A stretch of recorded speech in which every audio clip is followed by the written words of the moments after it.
Ohedin Valannor, friend, and welcome to Mordor. As a quick checkup before we begin, you're familiar with Tolkien's works, right? I don't have to do a full explanation on all the characters and backstory.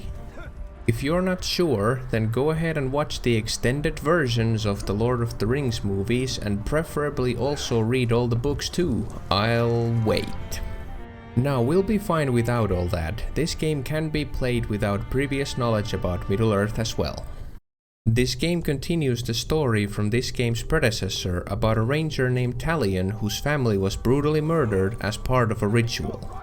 The idea behind the ritual was for agents of Sauron, the main villain, to gain the powers of the greatest elfsmith Celebrimbor, who was responsible for the creation of the One Ring of Power.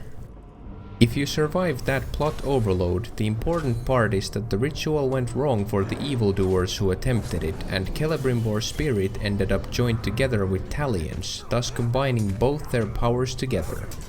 In addition to becoming incredibly agile and extremely lethal in combat, Talion also became deathless, meaning whenever Talion is defeated, he is reawakened shortly in a nearby safe space. The main concern for our hero is the well-being of the free peoples of Middle-earth, which puts him squarely opposed to Sauron, who is at the time regaining his powers leading up to the events of Lord of the Rings.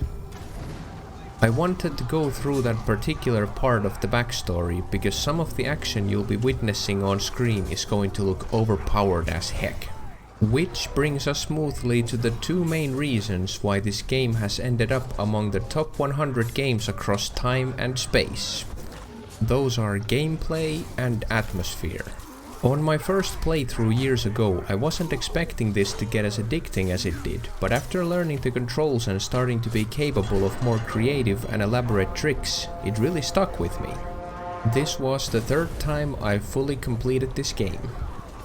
Large-scale combat is a very central part of the whole experience. You truly feel like you're in a war. The orcs have ranks like captains, war chiefs, and overlords. Battles are already happening all around you, between the orcs and the remaining humans in Mordor, traitors and backstabbers amidst enemies, and even the forces of nature itself are in the fight. Other times you find yourself being the only target of every orc in your vicinity. Horns are blaring and drums pounding, attracting more orcs from nearby encampments. What a rush! Speaking of drums, the music fits the game perfectly.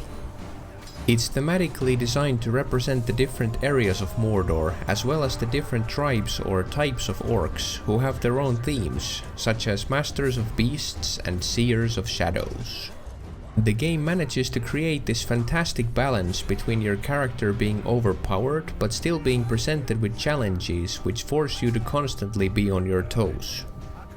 The challenge can suddenly appear out of nowhere as well. Like here, I'm just going through a textbook beatdown on an Uruk, and one of my subjugated followers decides to betray me, attack me using my own dominated mount, which I can't damage by the way, and in the process cause my original target to enrage. This was a challenge I enjoyed particularly because it came about so suddenly during such a simple part of the game. As an extension of how cool the combat is, there's the fact that every orc captain has a name and is remembered by the game. Their status and relationship to you changes along the way. Some captains that you kill can cheat death and come back horribly scarred to try and exact vengeance upon you. They can also become enraged if you kill their blood brother and rush after you to take revenge, or even show up immediately to their brother's defense. Some are enraged by stealth or acrobatics, for example. Some orcs adapt to your techniques during the fight, others adapt in between fights as time passes by. If they manage to kill you, they will level up and gloat with their victory, gaining respect among their peers.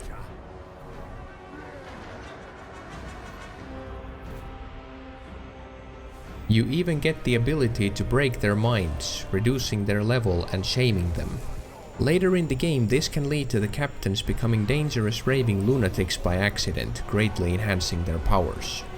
In this playthrough that didn't happen to me though, which is a shame. Lunatics are cool. Another integral part of the game is the ability to dominate the orcs under your own control. Yeah, you can literally take them under your command.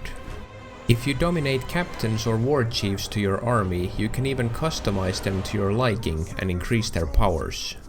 Just beware, as we saw before, they can also break free and betray you.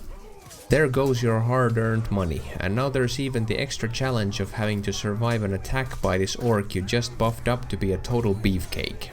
I avoided that problem during this playthrough, but in my previous one I remember it happening twice.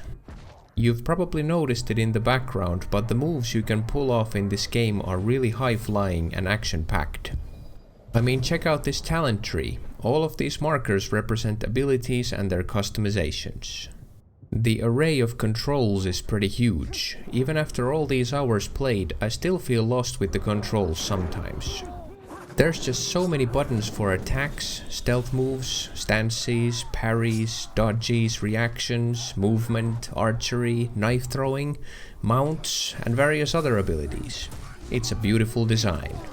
I'd say the most difficult thing in this game are the opponents who have a huge array of skills in blocking your attacks, while having a huge damage output as well, leaving you precious little time to figure out a strategy before you're toast. Seriously, there are orcs who have a huge list of things they are invulnerable to, that leave you scratching your head like, well, what the heck is there even left to try?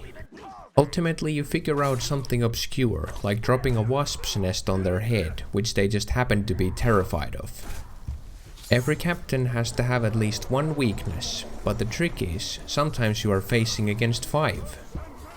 The most busy times in the game are the castle sieges. Once you have an army of orcs for yourself, you can start taking over the land of Mordor slice by slice. These sieges are huge, with war machines and castle defenses in play too. Once you've captured a fort, you might also have to defend it against an assault from Sauron's forces occasionally.